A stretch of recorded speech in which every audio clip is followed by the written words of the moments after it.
reported because we have no idea how long it actually is. All we have is your 4-page summary, which seems to cherry pick from the report to draw the most favorable conclusion possible for the president. And in many ways, your letter raises more questions than it answers. I must say, it is extraordinary to evaluate hundreds of pages of evidence, legal documents, and finding based on a 22-month-long inquiry and make definitive legal conclusions in less than 48 hours. Even for someone who has done this job before, I would argue it's more suspicious than impressive. Your conclusion is something we've seen before. In fact, we've seen it in your own legal writing. In June 2018, you wrote a memo as a private citizen and a former Attorney General to the Department of Justice, laying out the president's case against obstruction of justice. Your audition clearly went well. I look forward to reviewing the Mueller report myself. I know my constituents do as well. I understand that portions of it must be redacted as a matter of law, but my hope is that you will stop there and bring transparency to this process as soon as possible.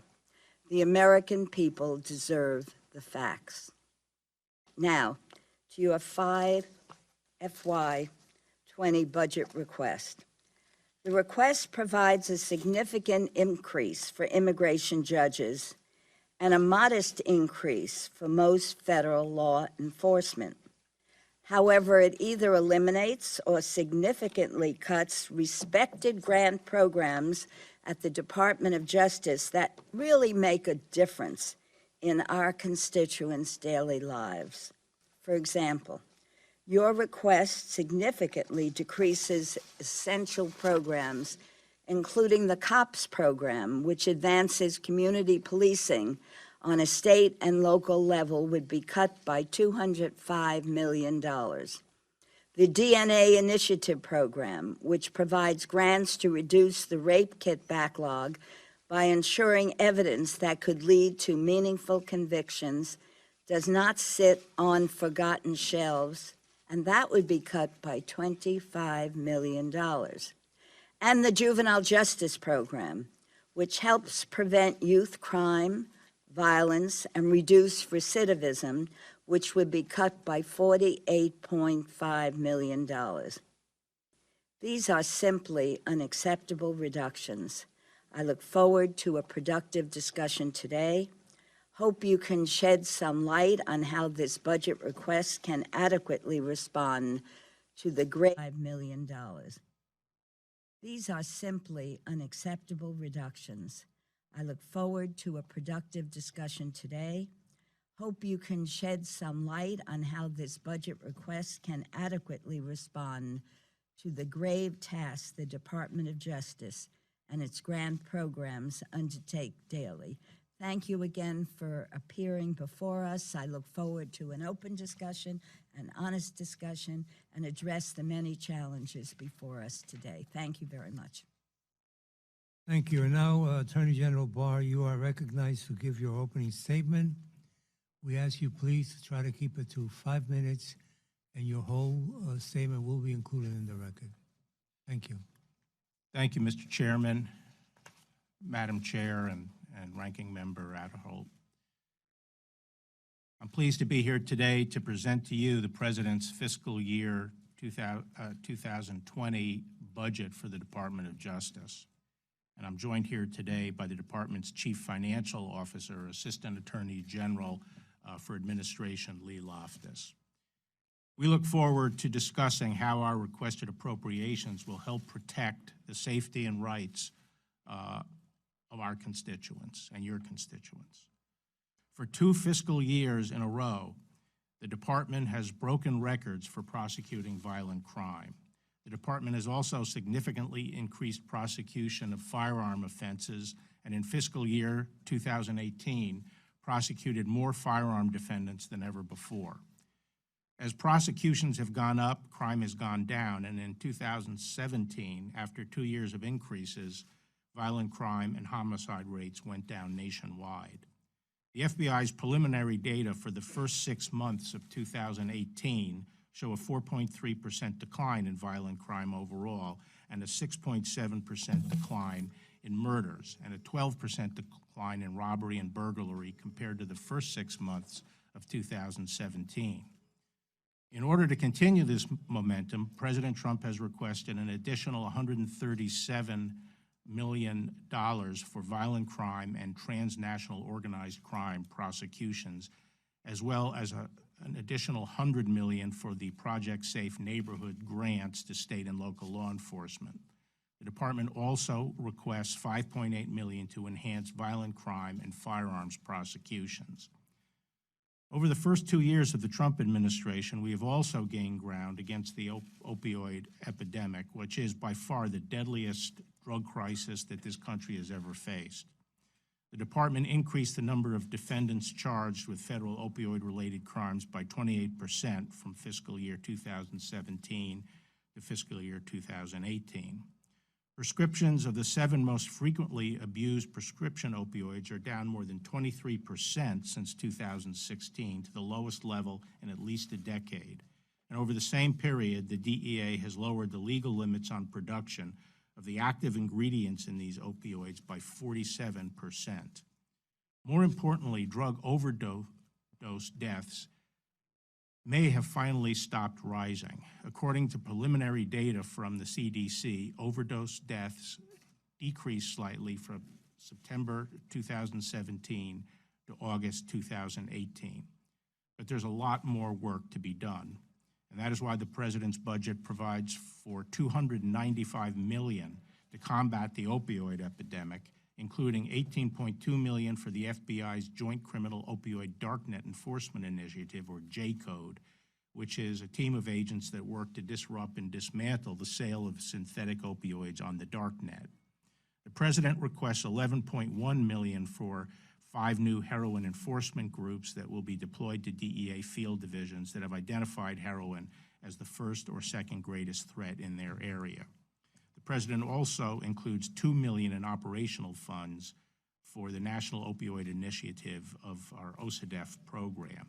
The president's budget also proposes to permanently transfer $254 million from the White House Office of National Drug Control Policy to the DEA for the HIDTA area programs, the high-intensity drug trafficking areas.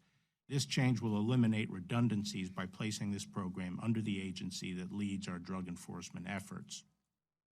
We know that most of the illicit drugs in this country came across our southern border. In the fight against an unprecedented drug crisis, border security is imperative. In fiscal year 2018, the department charged more defendants with illegal entry into this country than in any year before. At the same time, the department increased the number of felony illegal reentry prosecutions by more than 38%. Our immigration courts, which are under the Department of Justice, have also become more productive under the administration. Since the beginning of 2017, the department has conducted an unprecedented surge in hiring immigration judges.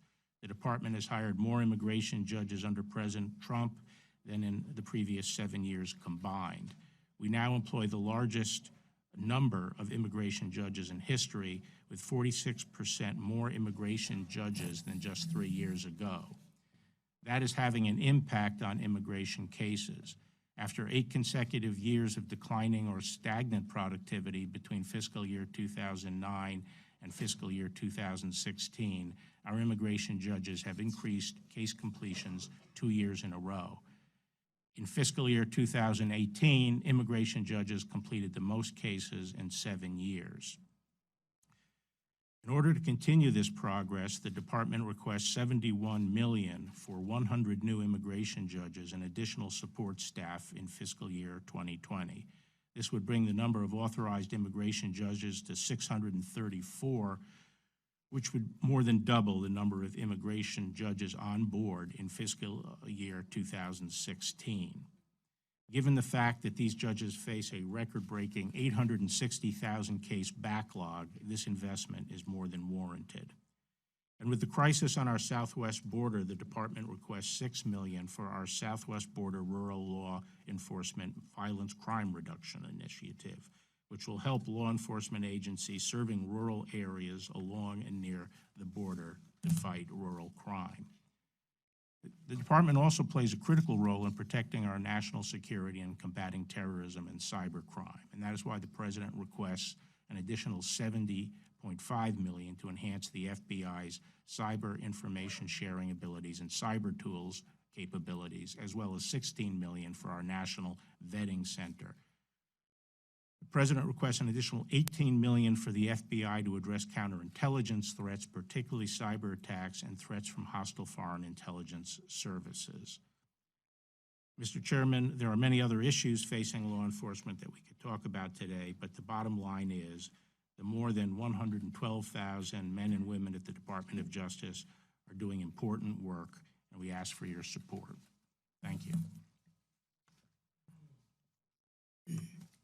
Attorney General Barr, in your confirmation hearings, you said you believed it very important that results of the Special Counsel Mueller's investigation be shared with Congress and the public. We agree on that. FBI Director Wray, the nation's top counterintelligence investigator, told us last week he had not read the Special Counsel's report. My question is, with regard to your March 24th and 29th letters to the Judiciary Committees, did Special Counsel Mueller or anyone on his team have a role in drafting them or reviewing them in advance? Did you use any of the summary documents prepared by the Special Counsel in drafting these documents? 24th and 29th. On the letter of the 24th, Mr. Mueller's team did not play a role in drafting that document, although we offered him the opportunity to review it before we sent it out, and he declined that. The letter on the 29th, I don't believe that that was reviewed by Mr. Mueller or that they participated in drafting that letter. But to go back to something you said in your opening statement about the availability of the report, as I've said, as you pointed out, since my confirmation, I do think it's important that the public have an opportunity to learn the results of the Special Counsel's work. And I said then that I would work diligently to make as much information public as I could and available to Congress as I could. You will recognize that I'm operating under a regulation that was put together during the Clinton administration and does not provide for the publication of the report, but I am relying on my own discretion to make as much public as I can. Now, in my letter of the March 29th, I identified 4 areas that I feel should be redacted, and I think most people would agree. The first is grand jury information, 6E material.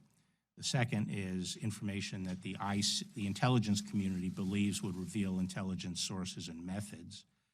The third are information in the report that could interfere with ongoing prosecutions. You will recall that the Special Counsel did spin off a number of cases that are still being pursued, and we want to make sure that none of the information in the report would impinge upon either the ability of the prosecutors to prosecute the cases or the fairness to the defendants. And finally, we intend to redact information that implicates the privacy or reputational interests of peripheral players where there is a decision not to charge them. Right now, the Special Counsel is working with us on identifying information in the reports that fall under those 4 categories. We will color code the excisions from the report, and we will provide explanatory notes describing the basis for each redaction. So, for example, if a redaction is made because of a court order in a pending prosecution, we'll state that, and we will distinguish between the various categories. This process is going along very well, and my original timetable of being able to release this by mid-April stands. And so I think that from my standpoint,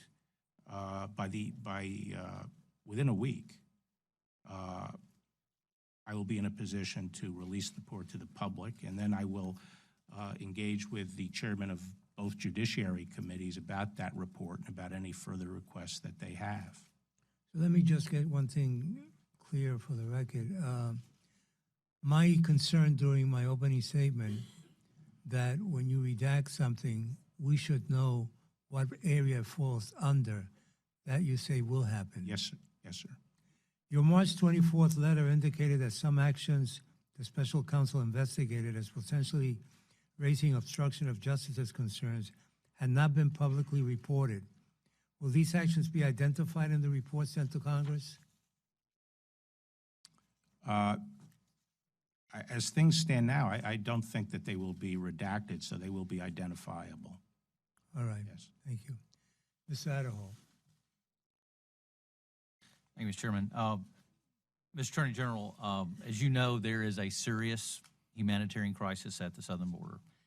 In fact, the previous administration explicitly noted that transnational organized crime in Mexico makes the U.S. border more vulnerable because it creates and maintains illicit corridors of border crossings that can be employed by other secondary criminal or terrorist actors or organizations. Of course, your FY 2020 budget proposes an additional $18 million in resources to help advance the fight against transnational organized crime. Can you talk a bit about Department of Justice and how it is addressing the smuggling networks that are endangering so many of the lives that are being smuggled and trafficked across the southern border, and particularly the children? Yes, sir. The problem we face on our southern border is really unprecedented. Not just the volume and the makeup of the people coming across from an immigration policy standpoint, but by the strength of the criminal organizations in Mexico. One of the things that has changed a lot in the 30 years prior, when I was Attorney General, has been the strengthening of these criminal organizations in Mexico, these cartels that are not only involved in multiple kinds of drugs and the transportation of those drugs and distribution in the United States, but also into human trafficking. So attacking those transnational criminal organizations is a high priority. The FY 2020 budget requests a total of $3.2 billion that is targeted at dealing with these transnational organizations. And we're seeking an increase of $109 million this year.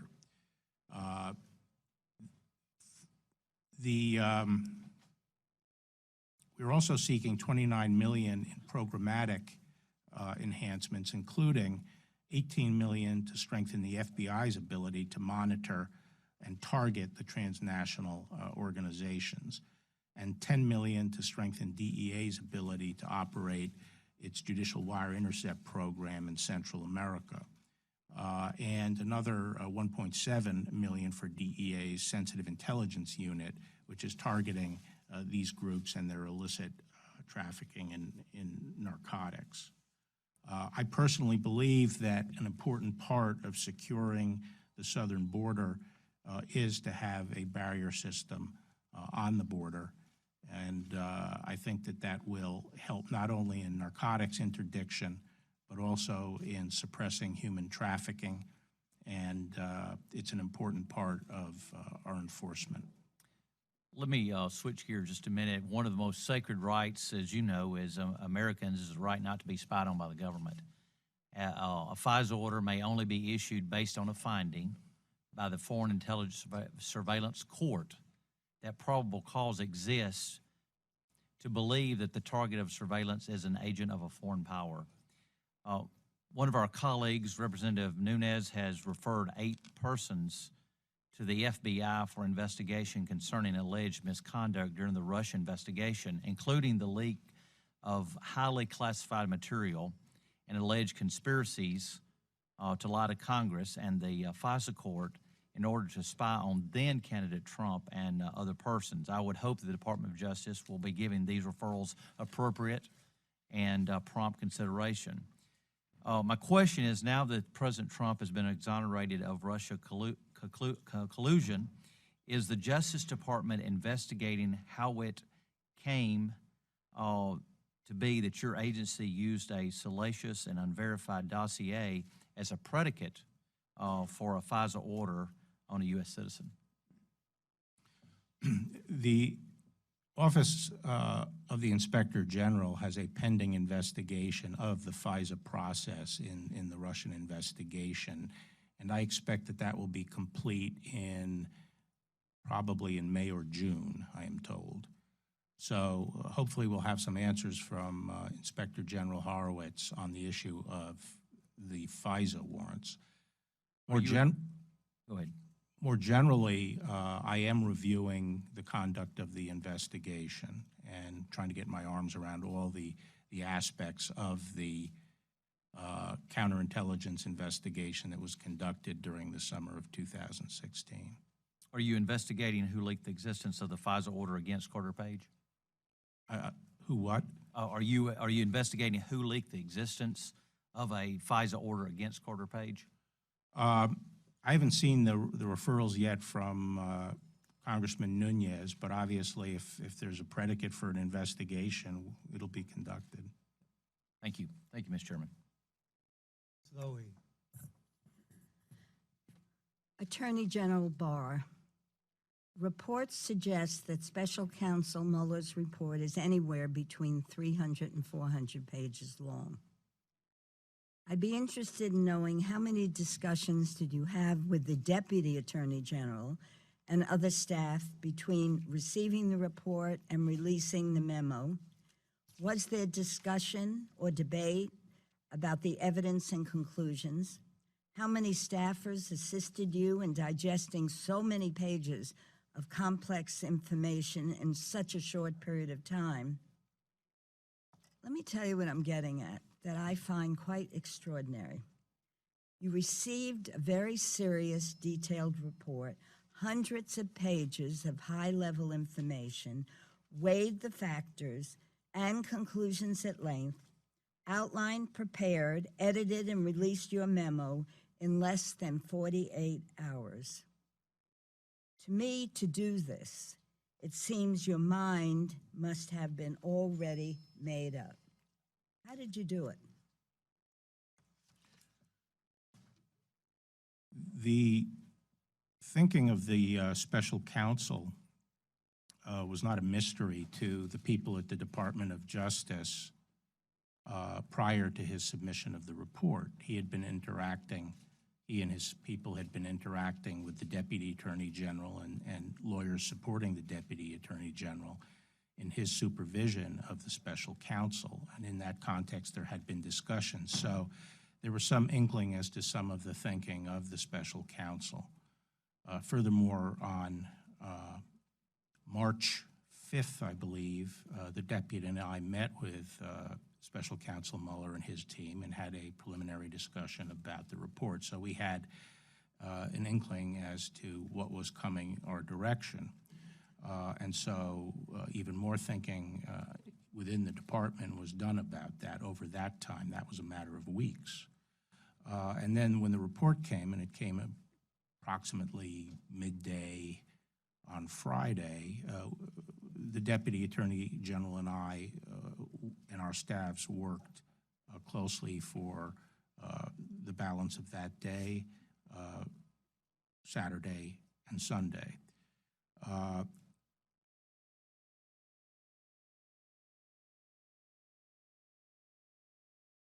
didn't want to interrupt you. Did the White House see the report before you released your summarizing letter? Has the White House seen it since then? Have they been briefed on the contents beyond what was in your summarizing letter to the Judiciary Committee? I've said what I'm going to say about the report today. I've issued 3 letters about it, and I was willing to discuss the historic information of how the report came to me and my decision on Sunday. But I've already laid out the process that is going forward to release these reports, hopefully within a week. And I'm not going to say anything more about it until the report is out and everyone has a chance to look at it. I think there are some relevant questions that I do hope you could answer today, sir. On the question of obstruction of justice, your memo stated, quote, "While this report does not conclude that the president committed a crime, it also does not exonerate him. Yet President Trump has publicly stated that this report is a complete and total exoneration. Can you tell us who is factually accurate? And will the release report include details on the obstruction issue and why, as you noted, the president is not exonerated, or will that information be redacted?" I've already explained the information that's going to be redacted from the report, the 4 categories. That is what's going to govern the redactions. And in fact, the special counsel and his staff are helping us select the information in the report that falls into those 4 categories. But again, the report, I'll be in a position, as I said, within a week to release the report. People can then read the report. I've already promised the Judiciary Committees that I would appear as soon as they're able to schedule a hearing after the report is released. So I'm not going to discuss it any further until after the report is out.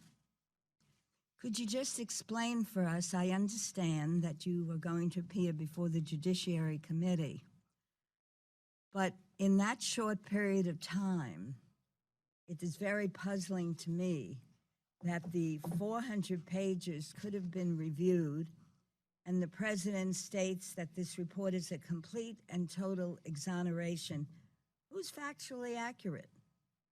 As I say, it's hard to have that discussion without the contents of the report, isn't it? And that's why I'm suggesting that we wait until the report is out, and I'm glad to talk to people about it after then, and I'm already scheduled to testify about that.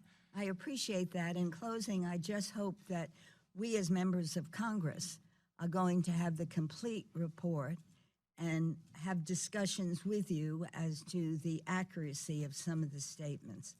Thank you for appearing before us today. And will we, in closing, will we have the complete report? Or are you going to be selective as to what you give members of Congress? You mean the unredacted report? Mm-hmm.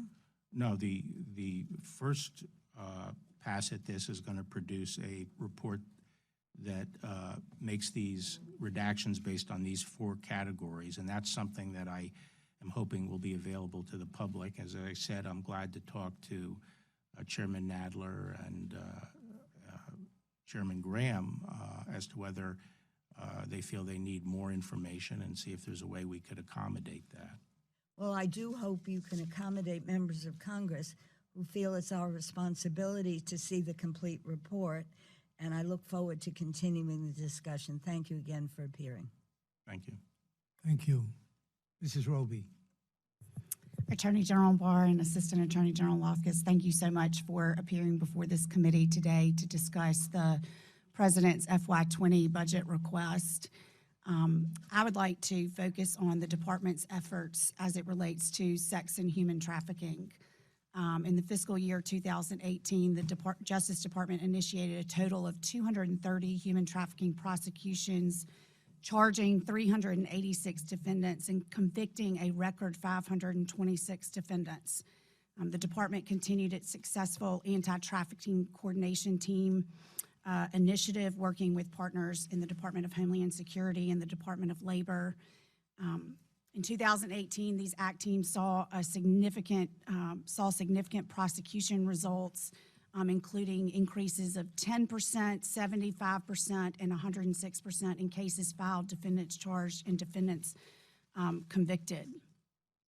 I wear another hat sitting on the Judiciary Committee, and through that committee's efforts in the last Congress, we passed several pieces of legislation working with the department specifically to close loopholes within the criminal code and make it easier for the department to go after these folks that are exploiting children and trafficking human beings.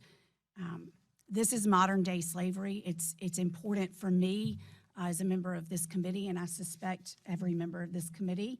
I think I can say that. We all want to see sex and human trafficking eradicated in this country and want to make sure that your department has the tools that you need to do so. The Director Ray was here recently. I directed some questions specific to this issue as well, and would like for you to address, for the benefit of all of us as we put pen to paper in our appropriations bills, we know the successes, but where are the deficiencies, and how can we on this subcommittee be helpful in making sure you have every tool that you need? Thank you, Congressman. Human trafficking is one of our highest priorities now in the department, and we have brought in an exceptional prosecutor as an Associate Deputy Attorney General in the Deputy's office, with a portfolio of coordinating the department's efforts directed at human trafficking, and are setting up task forces around the country that she works with. I met with this team within the last month, received a full briefing on their current activities, and I've asked them to come back to me with a plan of action that could take it to the next level. And that could include shifting some resources within the department, as well as seeking some additional legislative provisions that would help our prosecutors. So rest assured that I am very focused on this, and will be back to the committee and the Judiciary Committee with proposals as to how we could accelerate our efforts.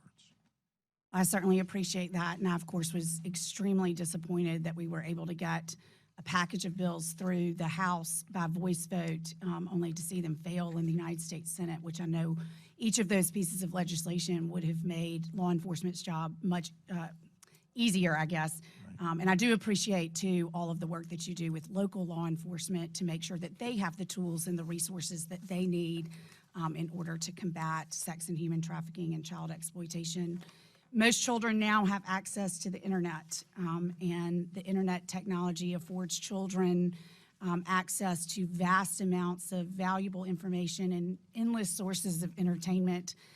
However, it also exposes children to certain dangers. Most worrisome, children may encounter, and oftentimes do, actual predators that use the internet to identify and lure victims through chat rooms, instant messaging, and social networking sites. So if you could, with the short amount of time that I have left, and I can revisit this if there's a second round, but what does this DOJ's budget request bill do to safeguard our children from these predators, specifically on the internet? Well, we're requesting $81 million for OJP's Missing and Exploited Children program. We have $30 million for NCMEC.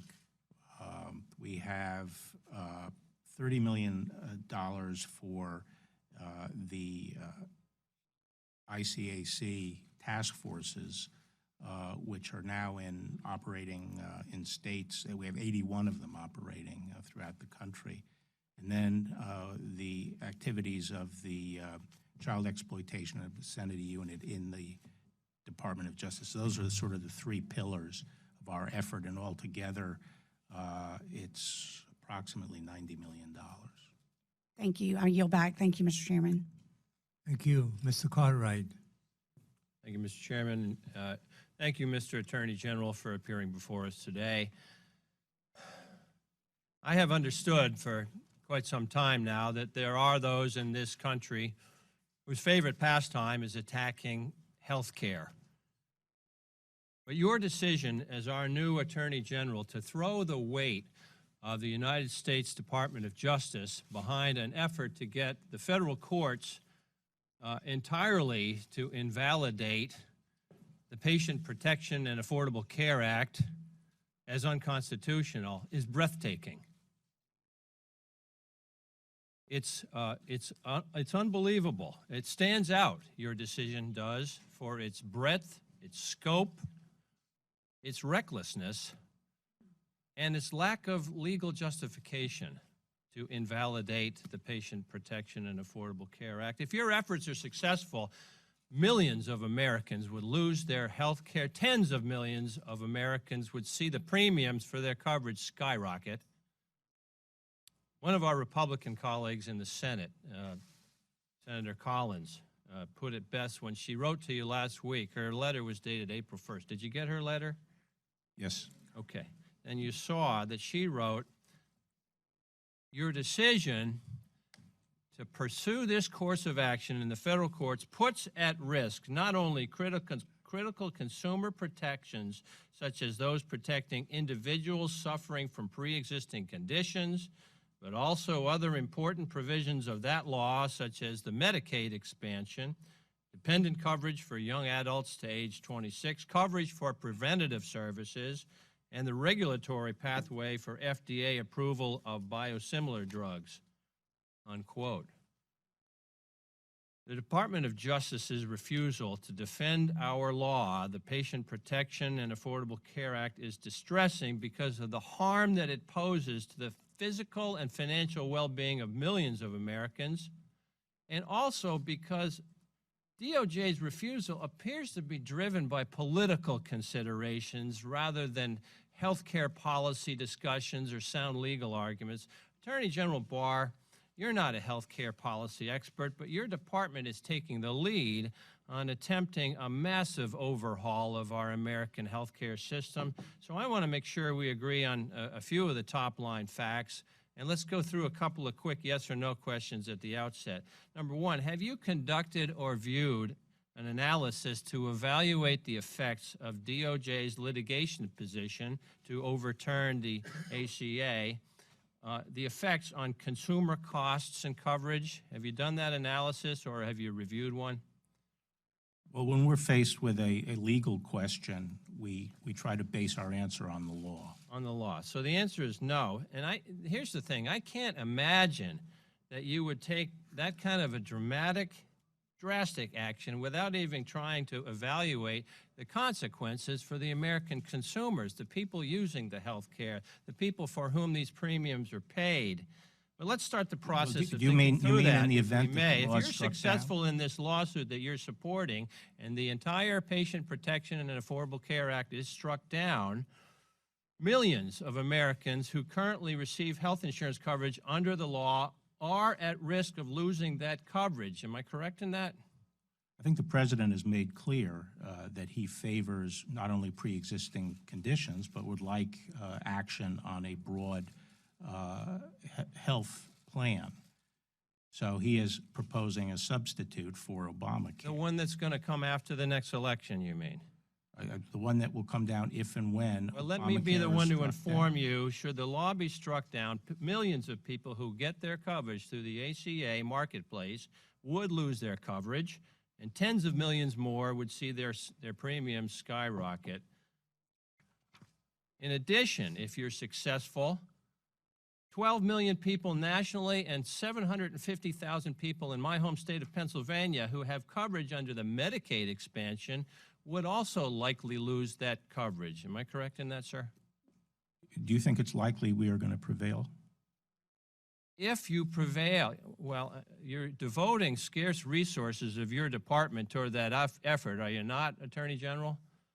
We're in litigation. We have to take a The position. answer is We- yes. We So take you're position trying to in get litigation. it invalidated, and if you succeed, that many people will lose their coverage nationally from Medicaid and 750,000 from Pennsylvania alone, right?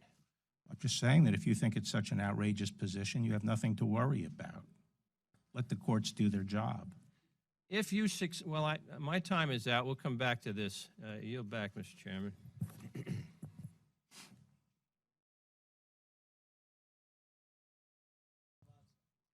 Well, thank you, Mr. Chairman, and Mr. Attorney General, thank you for being here today.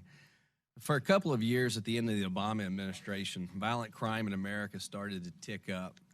That means more robberies, more murders, and more assaults. I'm encouraged to see that the FBI's preliminary crime statistics that were released in late February show this alarming trend is being reversed. Can you tell me, what is the department doing that is working, and does your new budget add resources for fighting violent crime? Thank you, sir. The violent crime, as I said in my statement, is one of our priorities, and making sure we don't see a resurgence of violent crime. Our base amount in the budget is $4.3 billion, and we're seeking a $138 million enhancement to that. 120 would go toward reducing violent crime in communities, and 18 would be to step up our efforts against these transnational criminal organizations. One of the flagships of our fight against violent crime is our Project Safe Neighborhoods. This is really a concept that's been around for a while under various guises, but fundamentally what it is a strategy to focus on high crime areas that brings together the local community, the law enforcement, including federal and state, and also the various social programs and social agencies that run and fund programs that are meant to prevent crimes from occurring. And they have had a tremendous record. There have been studies showing how it has suppressed crime where it's been deployed. We are seeking $100 million to increase, go from 20 million to 100 million to extend the Project Safe Neighborhoods program. We also are seeking 10.7 million to expand ATF's NIBIN program, which has proved to be a tremendous tool in the fight against violent crime. This helps us identify firearms when they're used in crime and trace it back to particular individuals. So those are some of the main initiatives we have underway to grapple with violent crime, and so far it looks as if they're successful.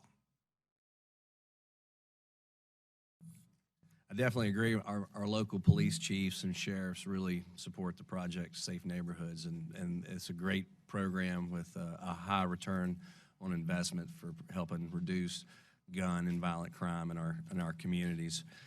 Also important to the state of Mississippi is the addressing human trafficking. I know the state legislature has been working really hard on it. I know my colleague, Ms. Roby, has asked you some questions. And I want to just talk a little bit about, I know the DOJ undertook a U.S.-Mexico bilateral human trafficking enforcement initiative to combat transborder trafficking. Can you speak on this initiative, specifically how effective has it been in stopping trafficking across the border? Yeah. I'm going to have to get back to you on that, Congressman. I really would have to talk to people to see whether it's having an impact at this point. Okay. With my limited time, I'll jump over to address some of the issues with the crisis that we have at our southern border.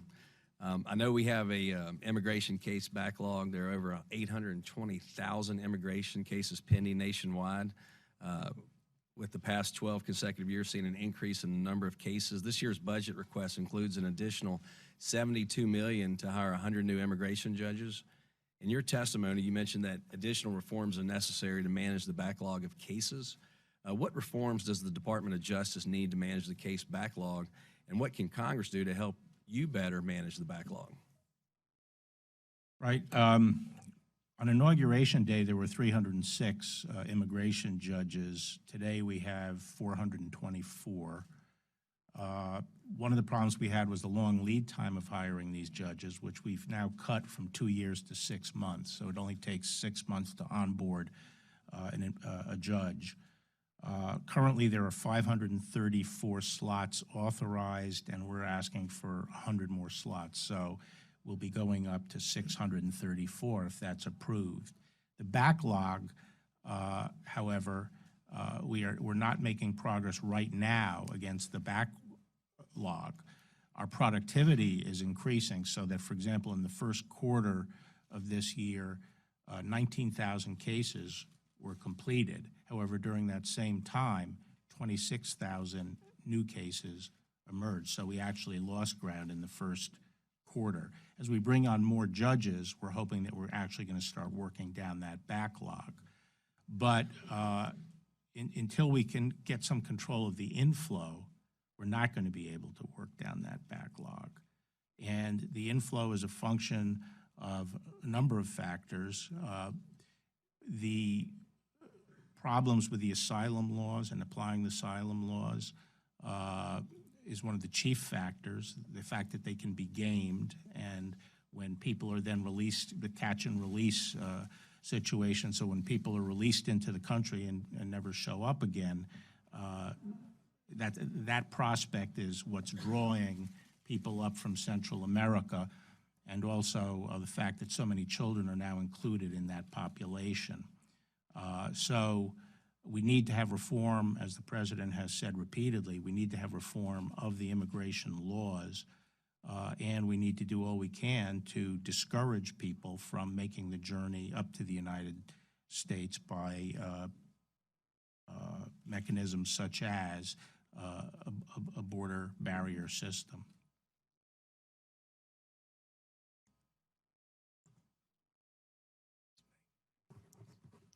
Ms. Maggie? Thank you, Mr. Attorney General, and thank you, Assistant Attorney General Loftus, for being here today and for your service to our country. I don't have a question about the substance or redactions of the report, but I do want to know, was the President or anyone at the White House alerted in advance of your letter's release? The March 24th letter, I don't believe so, but as I said, once the report is out, I'll be testifying, and I'll be glad to discuss all aspects of the process and also explain the decisions I've made. Did you or anyone on your team consult with anyone in the White House in the crafting of that letter? Are you talking about the March 24th letter? Yes. The answer to that is no, but as I say, I'm not going to discuss this further until after the report is out. Okay, so they did not have to approve for you to release the letter, the White House. Thank you. I do want to ask my second question, and if you could answer yes or no, just in the interest of time, running out of time. Does the DOJ, under the Trump administration, consider enforcement of the Voting Rights Act a priority?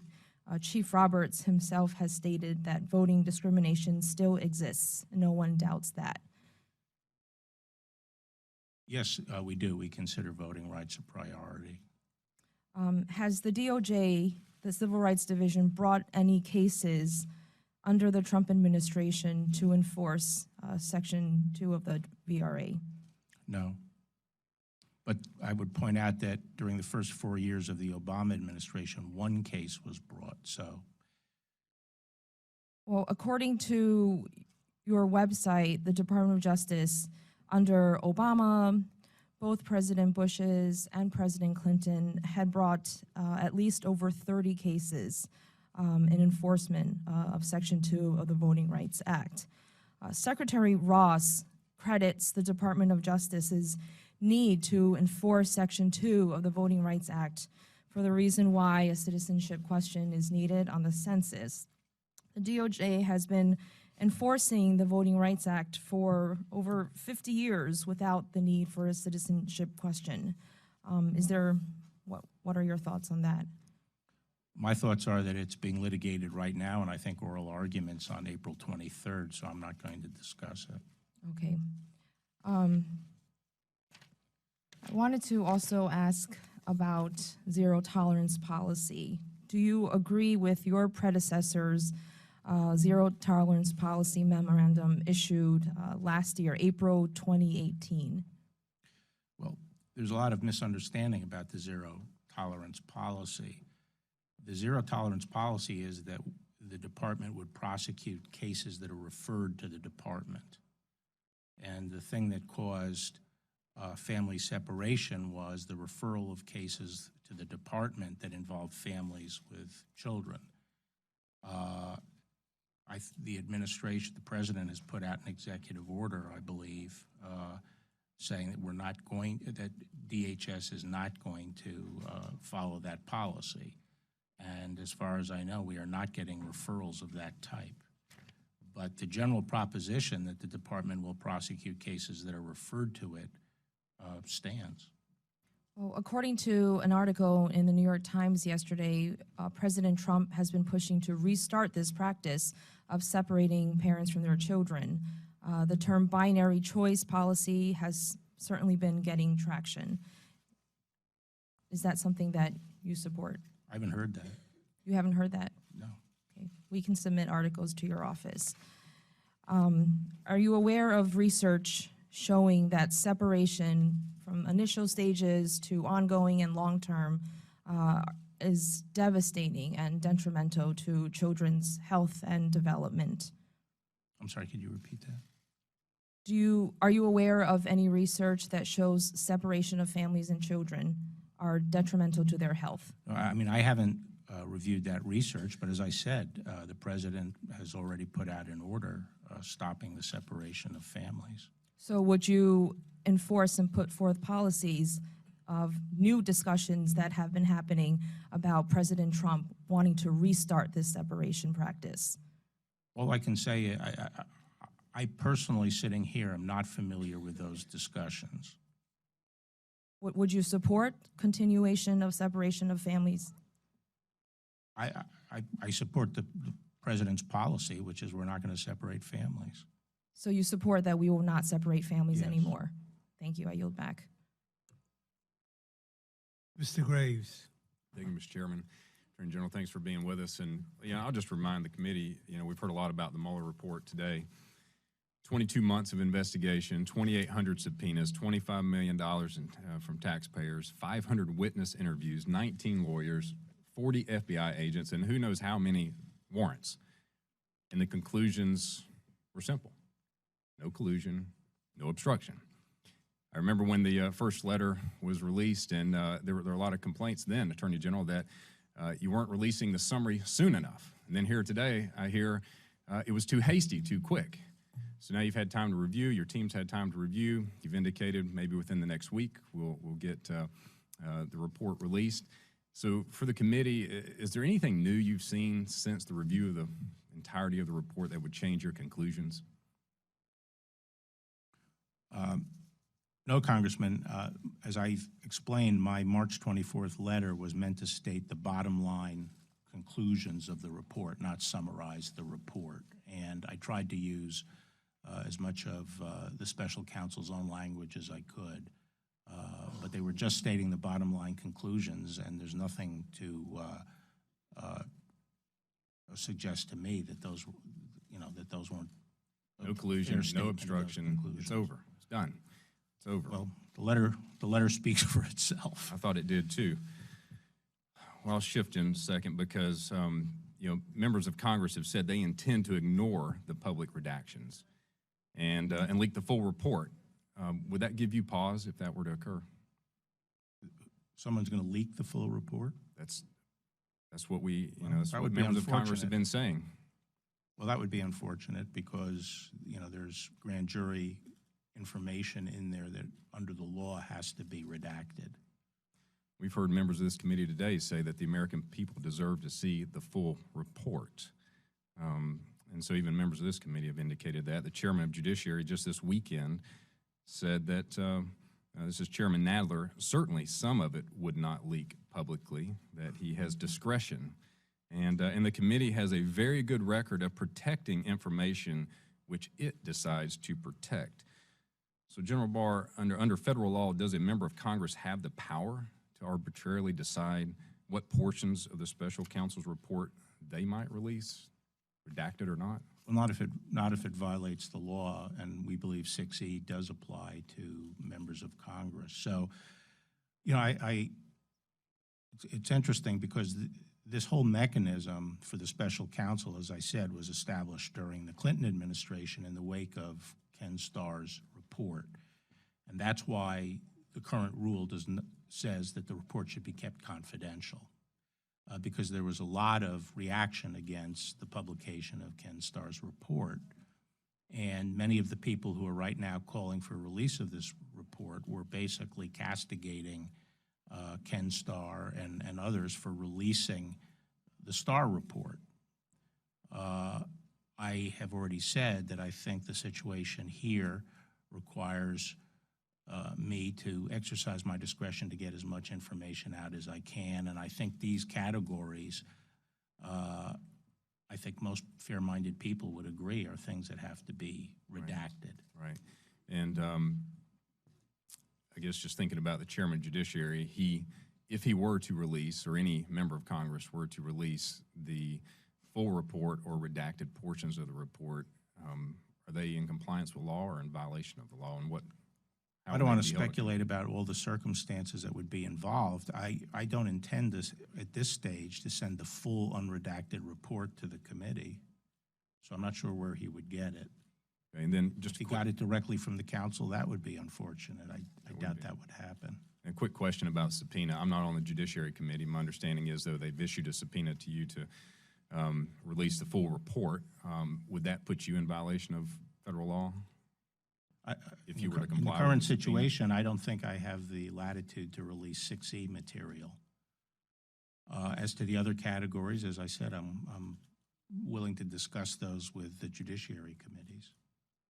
I want to try to accommodate and satisfy their interests, but at the same time uphold the law. And right now, and there's been a recent case decided in the District of Columbia just, I think, within the last week on this, the 6E material is not releasable. Well, thank you for your the fashion in which you've handled this. I think you've been upright. You've been an example of integrity, and I know that you are going to abide by the law. And my hope is that all members of Congress would follow like kind. So, thank you, Attorney General, for your good work. Mr. Christ. No. Thank you, Mr. Chairman. Thank you, Attorney General Barr, for being with us today. On the question of obstruction of justice, you stated in your March 24th letter that the Mueller report does not exonerate the president. Can you elaborate on what is meant by does not exonerate the president? I think that's the language from the report. Right, I understand that. That's a statement made by the special counsel. Right. I reported as one of his bottom line conclusions. So I'm not in a position to discuss that further until the report is all out. And then what is meant by exonerate is really a question that I can't answer. What he meant by that. But as you sit here today, you can't opine, after having read the report yourself, why it reaches that conclusion that it does not exonerate the president. That's right.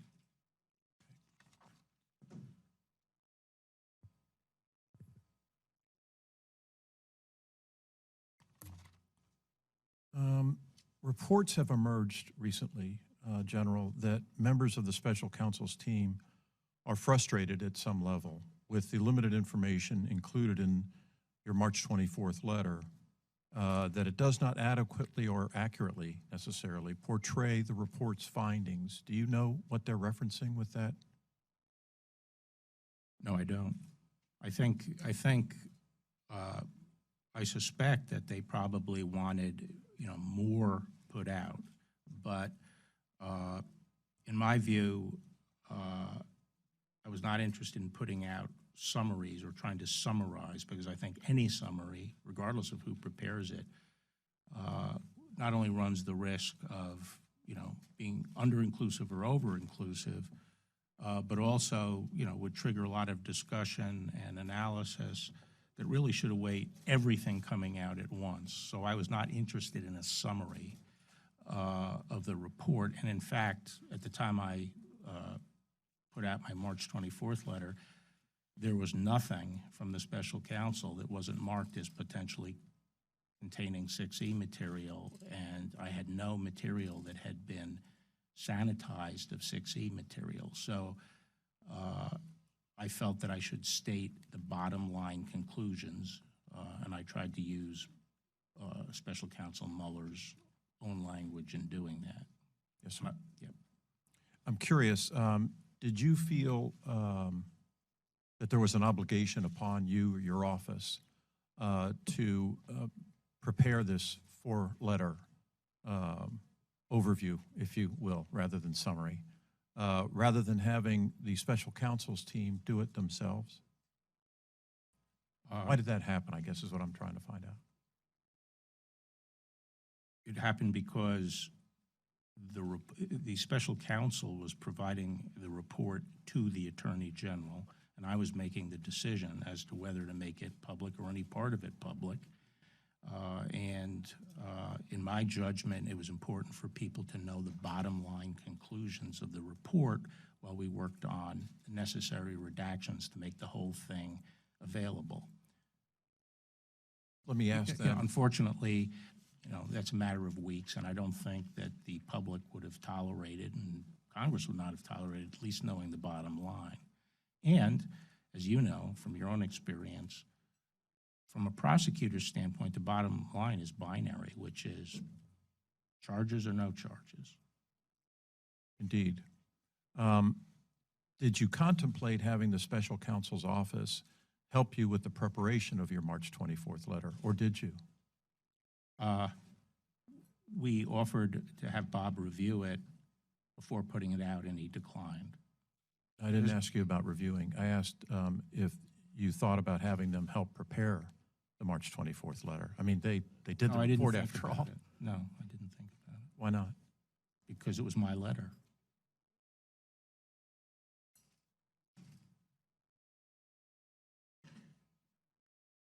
You said that the special counsel and his team were not shown or did not review the March 24th letter, right? You offered to let him review it? Yes. Did you offer to anyone else to let other people review it besides the special counsel? Not that I recall. I mean, outside the department? Anywhere? No. Yes, outside the department. Let's Yeah. start there. Well, the answer I'm pretty sure is no, but You're not sure? I am sure. Okay. I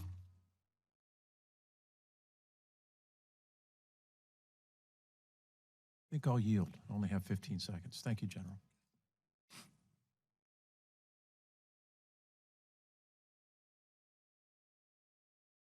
Ace. Thank you, Mr. Attorney General. I'd love to talk to you about your 2020 budget, but what is far more critical at present and has much more reaching consequences to the credibility of our government is the prompt and full disclosure of the Mueller report. The current non-disclosure of that report has only worsened a pervasive distrust of government generally and of Mr. Mueller's investigation and your department's response to it specifically. This really started very early on in the investigation with excessive secrecy about exactly what we were taking a look at. Here is the supplemental memo from the Deputy Acting Attorney General, and this is what drives the public crazy when they see something like this. This is what we have to try to avoid when we get into this. In your March 24th 3.5-page summary of the report, you stated that you are, quote, mindful of the public interest in this matter and that you intend to release, quote, as much of the report as you can consistent with applicable law, regulations, and department policies. You know, of course, that on March 14th, the House resolved unanimously, 420-0, all members of this committee and House voting, that the full report be released publicly except where prohibited by law and be released to Congress unconditionally. Do you appreciate the importance of a full disclosure of this report, both personally and on behalf of your department? I appreciate the importance of releasing as much of the information in the report as I can, consistent with the law. Okay, well, let's get into that then. What specific laws, regulations, and department policies, as you've cited in your letter, do you claim require or justify you to withhold portions of the report? You've already talked about 6E. Okay, what else?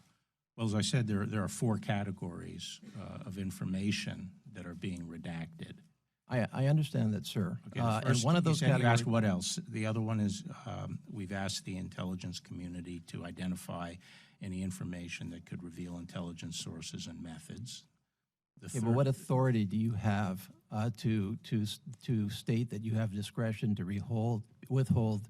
I get the grand jury side. That's 6E. And by the way, you know as well as I do that 6E also encompasses an intelligence committee exception. So I assume you're going to say that that falls under that category, that there can be some release or withholding of intelligence-specific information under your 6E category. What about the other 2 categories? What justifies you in claiming the discretion to withhold that information? Well, are you talking about the intelligence? No, I'm talking about the other 2 categories. I'm talking about ongoing prosecutions, but I'm particularly focused on privacy and reputational interests because it seems to me that that's an exception that you can just drive a truck through. So, I mean, you're the one that says you have the discretion to do that, and I'm asking you, where does your discretion lie? Where is your regulation? authority? Because the regulation that sets up the special counsel and also provides for his report to the Attorney General and also what the Attorney General can release specifies that it has to be consistent with the department's longstanding policies. And the department's longstanding policy and practice is that if we're not going to charge someone, we don't go out and discuss the bad or derogatory information about them. That's what got everyone outraged at what FBI Director Comey did in the case of Hillary Clinton. Okay, so the regulation back to longstanding policy is what justifies that exception, right? In your view? The regulation that says that any release has to be consistent with that. Okay, good. Let's go to 6E here for a second. Well, before I get to 6E, are you maintaining or will you maintain any right to withhold any of the information in that report based on a so-called claim of executive privilege? Am I what? Are you going to claim that you have a right to withhold any of that report based on a so-called claim of executive privilege? Well, any claim of executive privilege would have to be asserted by the president. And president. As I said in my letter, which sort of speaks for itself, he has said that he's leaving the decisions up to me. Okay. Are you going to claim executive privilege to keep any of that report back? As I said, there's no plan. I have no plan to do that. Okay. Do you believe that executive privilege applies to any broader range of communications and specific direct communications from the president? You know, I would have to review the latest opinions from OLC about the precise scope of it, but it's not relevant to me right now. And as far as you know, does it apply to any communications by the president before he was president? As I say, I'm not sure what the learning is in the Department of Justice on that. Okay.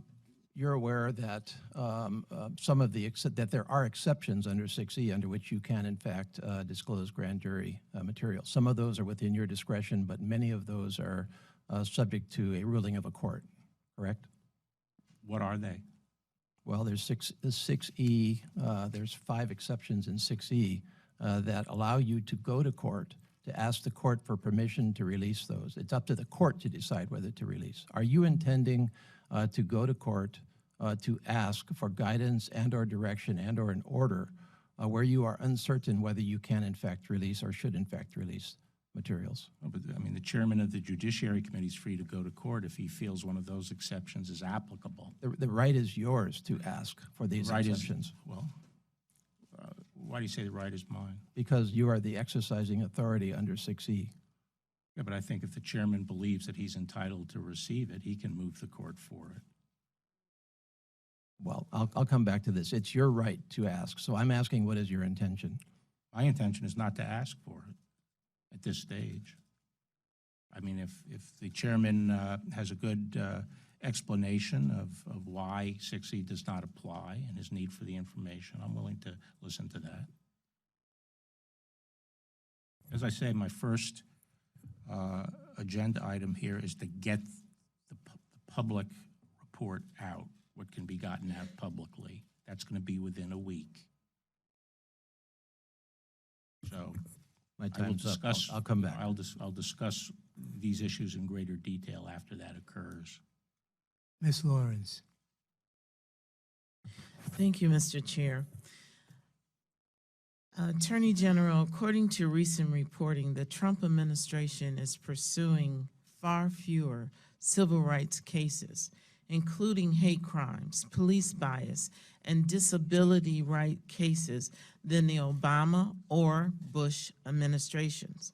The DOJ's Civil Rights Department has started 60% fewer cases against potential violations during the first 2 years of the Trump administration than during the President Obama administration, and 50% fewer than under the George Bush administration. Can you please provide me why that is happening, and what are you planning to do to address that? I'd have to see those figures and how they're broken down. I haven't seen those figures before. The areas that I'm familiar with, such as hate crimes, it's simply not true. We have an enviable record of prosecuting hate crimes at the same or higher rate than previous administrations, as far as I'm aware. I'd have to see what else you're talking about. Are you familiar with the data of what the percentage have they increased under the Trump administration? I think there are indications they have. Have they increased? Yes. Whether hate crimes versus the prosecution of hate crimes has? Hate crimes, have they increased under this administration? I haven't seen any data, going from 2017. So is it a priority? You haven't looked at the data, you're not aware of it? No, as I said in my confirmation hearings, I'm very concerned about hate crimes and intend to vigorously pursue them. The data that I have seen have showed an increase going back to 2013. So I agree with you that they have been increasing, but I have seen no data to say that it's different under the Trump administration. Attorney General, I want you to, we use the word stay woke sometime in community activism, where you are in tune with what's happening on the ground. I appreciate your tenure or your length of time that you've been Attorney General, but I can tell you that this is something that's very important, and I expect for you to be informed and aware of what's happening in this area. I wanted to follow up on a question that my colleague Cartwright asked, because I really need to ask this question. I watched with in deliberate intent of your answers when who do you report to? The President of the United States or to the people of America? You, during your confirmation, without duress, said you report to the people, but you just said when it came to the ACA ruling that you gave, that the president was very clear that he opposed it, and so let it work out in legislation. I want you to be very, I want you to be very, let me finish my question because that's what I heard. Maybe you need to clarify it.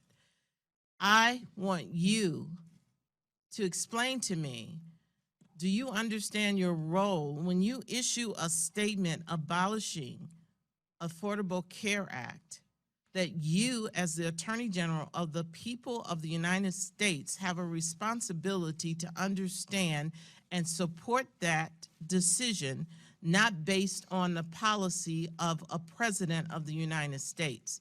It was clearly laid out the impact it would have, and I want you to respond to that because that's what I heard, sir. Well, if you did listen to my confirmation. I did, sir. Okay, I distinguish between three different roles the Attorney General plays. One is in enforcement, another is in policy role, and the third is in providing legal advice. And what I said then is that the Attorney General has the responsibility to provide straight-from-the-shoulder legal advice as to what the Attorney General thinks is the right view of the law. So in this case of ACA, you felt it was the right decision under the law to issue that you support abolishing the Affordable Care Act. That's your legal opinion. No, you didn't let me finish, which is that the first obligation is to provide your best view of the law.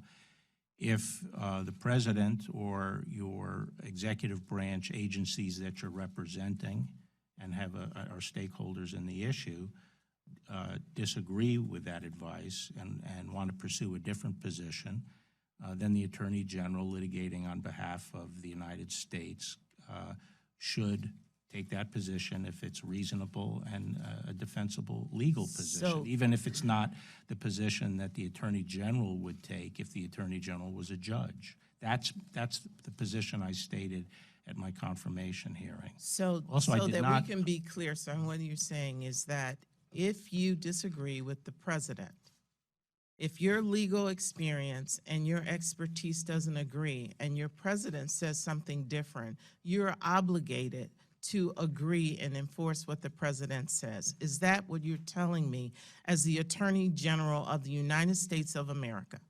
Well, is that your statement, sir? Well, it's the same as when we represent and are defending a law of Congress. Sometimes we don't think the law is an original matter. Actually, sir, we pass laws. The President of the United States do not pass laws. Right, but I'm saying that, but I feel that if there's a reasonable and defensible argument that could be made to defend a statute, we frequently do that. Sir, I'm very concerned at this point. I'm over my time, and I will come back at my second one, but I am very concerned with your statement. Thank you.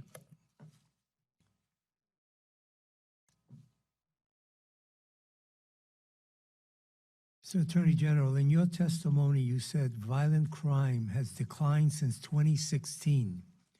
But as we learned from the FBI, homegrown violent extremism has grown over the same time.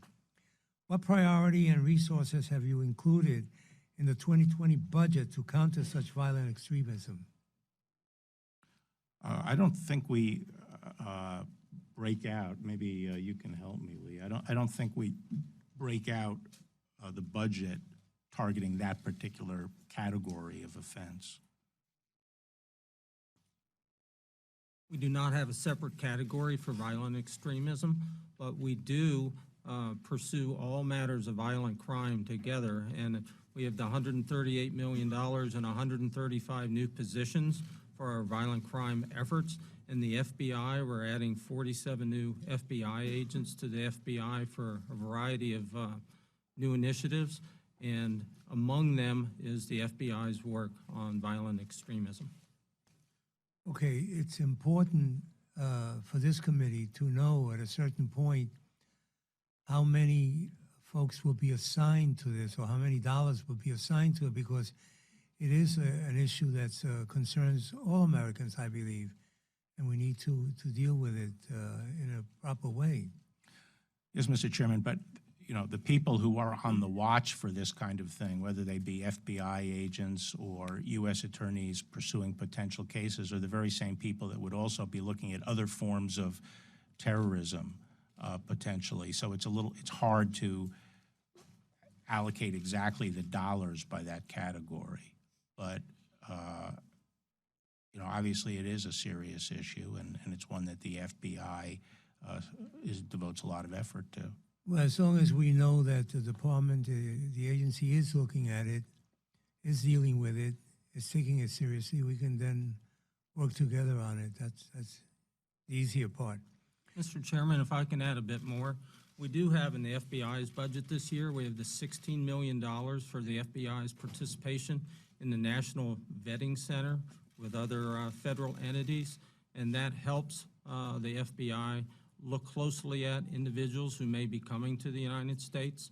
So we have that vetting money in the FBI. We also have $4 million in the Office of Justice Programs on grants that go towards looking at extremism and domestic terrorism. Good. A few weeks ago, the ATF Director Brandon told us that the department's fiscal year 2020 budget request would result in ATF being forced to let go more than 300 staff due to increasing investigatory costs. As we seek to address rising gun violence in this nation, how can the department justify a proposal that would result in fewer resources dedicated to that goal? Well, let me just say first that I'm a huge fan of ATF. I think they're an outstanding agency, and I would love, any money spent on the ATF is well worth it.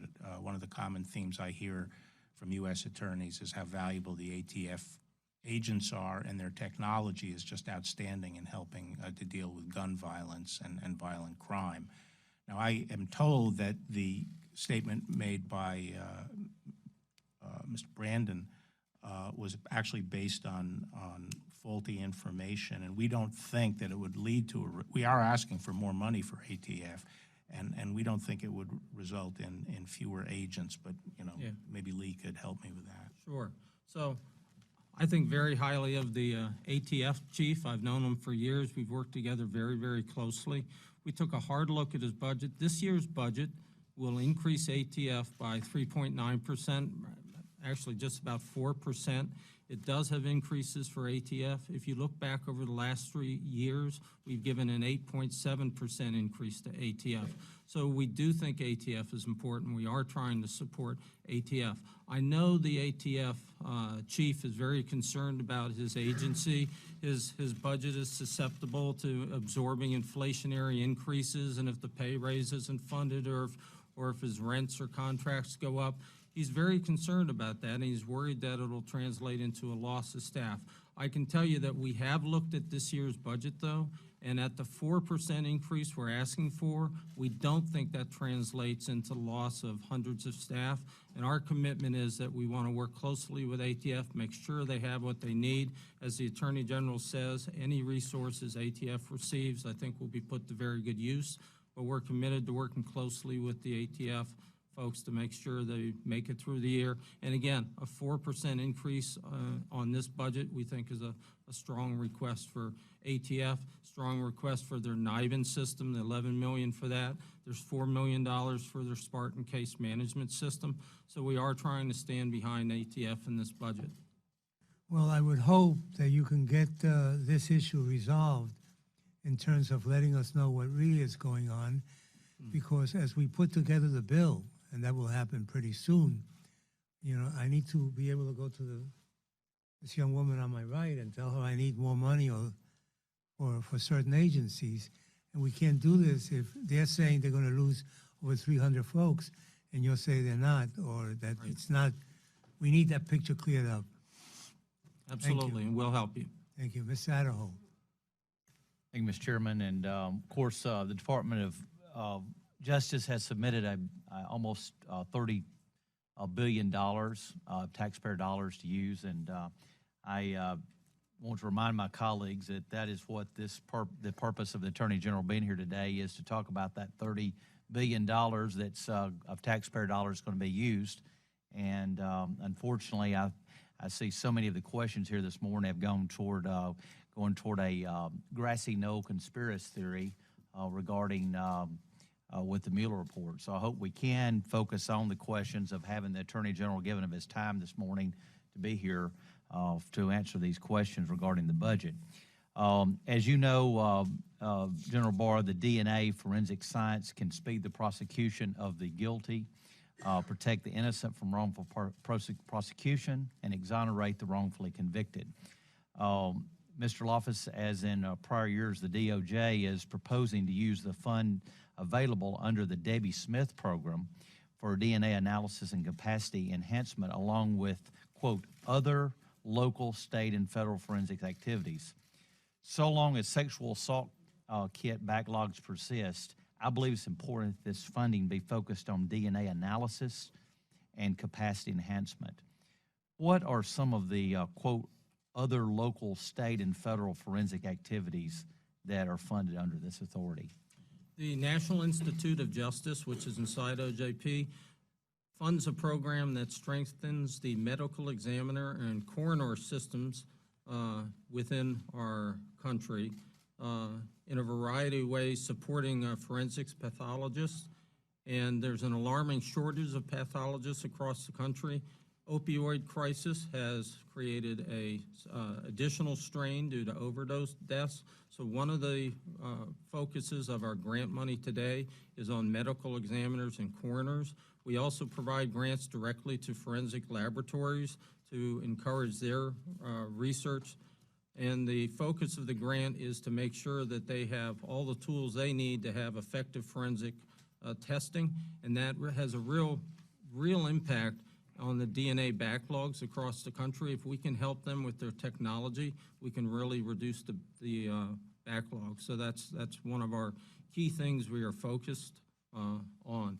We have $105 million in this budget for DNA-related programs, and we have $47.5 million to work on the backlog of the National Sexual Assault Kit Initiative, and we want to make sure that that money is funded in the budget because it's very important to help the states and localities with the sexual assault examinations and the kits and make sure that is taken care of. So we believe we have a good, solid budget in this area to continue to work on both the DNA and the sexual assault kit areas.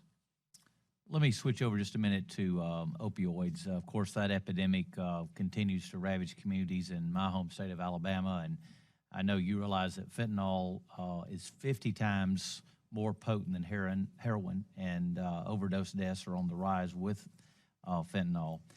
The president has called this a national health crisis. It's impacting families and the future of this country.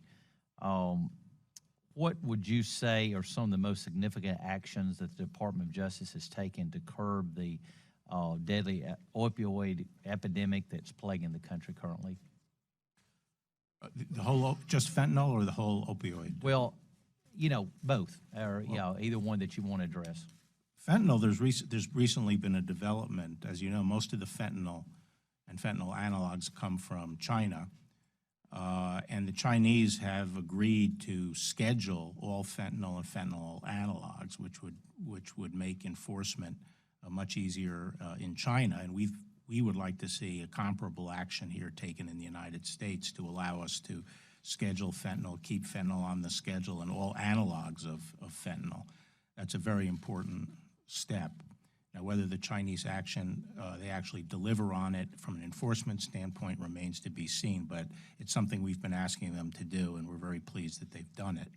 But generally speaking, in the opioid arena, as you know, one of the main problems, and essentially the sort of the groundwork for this epidemic, was set by the abuse of prescription drugs and the diversion of prescription illicit drugs. And a lot of our efforts are devoted toward going after healthcare providers and companies and others that contributed to this by overprescription or permitting diversion. And so there's a lot of civil and criminal action around the country that is going after these bad actors and their task forces around the country focused on that aspect of it. And so the first effort is to contract the pool of people who are addicted by licit drugs. On the illicit drug front, we basically have a two-pronged strategy of going after the TOCs, the transnational criminal organizations in Mexico, primarily in Mexico, that are responsible for most of these drugs coming into the United States, and also the local distribution networks. And we have the FBI, the DEA, and a substantial portion of our U.S. Attorney's Office is focused on dealing with these local distribution networks. And so that's basically the strategy. Okay. Thank you. Are you back? See, Mr. Chairman? I think it was Congressman Chris was asking me about the letters and whether anyone was involved in the letters other than people at Justice. And I checked with my staff and was told that just before the letters were out, after they were finalized and just before they went out, we did advise the White House counsel's office that the letters were being sent, but they were not allowed or even asked to make any changes to the letters. but we notified them before we issued them. Mr. Chris, I'm sure would have asked you, did they get to see the letter, however? I think it may have been read to them. They did not get to see the letter. Thank you. Ms. Lowey. Mr. Attorney General, I want to get to some other items in the budget today because under current law, background checks must be done within 3 days or the transaction is allowed to proceed regardless of whether a person is lawfully permitted to buy a gun. In my judgment, it is vitally important that background checks are done thoroughly, as we know the results of incomplete information can be fatal. For example, we know that the shooter who perpetrated the Charleston shooting had passed a background check despite information that should have disqualified him. The House passed Enhanced Background Checks Act substantially increases the amount of time allowed for a NICS background check to ensure that we close these loopholes. I'm concerned that until this bill moves through the Senate and onto the President's desk, that 3 days is not often enough time to evaluate a background check with questionable information. In your judgment, would fewer prohibited individuals be able to purchase firearms if this time period was extended? The data that I have heard is that there are about 6,000 of these delayed responses where these default sales occur after the expiration of the 3 days. And that when you go back and look at those 6,000, approximately 2,000 of those, about a third, are people that would have flunked the background check, and their ATF goes out and gets the weapon, retrieves the weapon. I think it's fairly rare that, well, I think that the Aurora shooter may have been someone who got that default sale. That it was sold to them after the 3-day period. So it does occasionally happen. Wait a minute, occasionally, didn't you mention 2,000, 6,000? Well, they're not all shooters. In other words, it does sometimes happen that somebody Do you support extending the time period? I've had an interaction with so many people in law enforcement, and in many cases, 3 days is just not enough. Do you support extending the time period? No. I think that, that puts a burden on a lot of people. Who may be buying a gun that shouldn't have a gun. Is that what you're saying? When you're saying it puts a burden on a lot of people, I think I'd rather put a burden on those who are doing the investigation than the I would put the potential emphasis. shooters. I would put the emphasis on getting accurate records put into the system, and make sure that we're getting all the records into the system. I think a far bigger problem is the problem of mental health. That is another elephant in the room. That's where all these school shootings are arising from. And we have to figure out a way of upgrading the NICS system so it actually helps us to detect people with mental illness that should not have guns. And I think we should be investing in NICS, the accuracy of the records, the obligations of states to put those records into the system. And make that a stronger, not a stronger system, one that we can rely on. That's where I would put the effort. I'm not sure what you mean by a stronger system. In other words, if one of your colleagues was doing a study and looking at a background check and said, I need 3 more days, do you feel that person should have 3 more days, 2 more days, 6 more days? Isn't it more important to get a good, thorough background check than limiting the office to 3 days? What I was saying is that the better job we do of getting the records into the system, we won't have those 3 day, that the level of a 3-day default sale. I mean, you mentioned sometimes federal agencies are not putting the appropriate records in, as we saw, with the Air Force situation. Sometimes state agencies are not putting the records in, so there are gaps in the records. Let me go on to the next question. That's a far more important thing to address. Let me go on to the next question. I do hope we can continue this conversation another time. You have referred to the Violence Against Women Act as a bad idea and not in the legitimate interests of the federal government. These are investments that fund services for victims of domestic abuse and sexual assault that many of my constituents, including those trapped in cycles of domestic violence and looking for a way out, rely on. Under Republican leadership in the previous Congress, maybe I'll just wait a minute. The authorization of the Violence Against Women Act was allowed to expire despite bipartisan support. Thankfully, last week, the reauthorization passed the House, again with bipartisan support. During your confirmation hearing, you changed your position and supported VAWA's programs, pledging to familiarize yourself with the office, its work, and its program. I was delighted to hear that. So I'd be interested in knowing whether you support the reauthorization of VAWA, and do you support the House-passed reauthorization bill? I do support the reauthorization of Violence Against Women Act. I'm not sure about the House bill and what's in it, but I do support the reauthorization of that provision. Let me just say that to the extent I said something against the Violence Against Women statute, I believe that that was in the context of it when it originally came up, 2.5 decades ago or 30 years ago, somewhere in that range. And what I said was that in that point, it was a substantive law relating to the penalty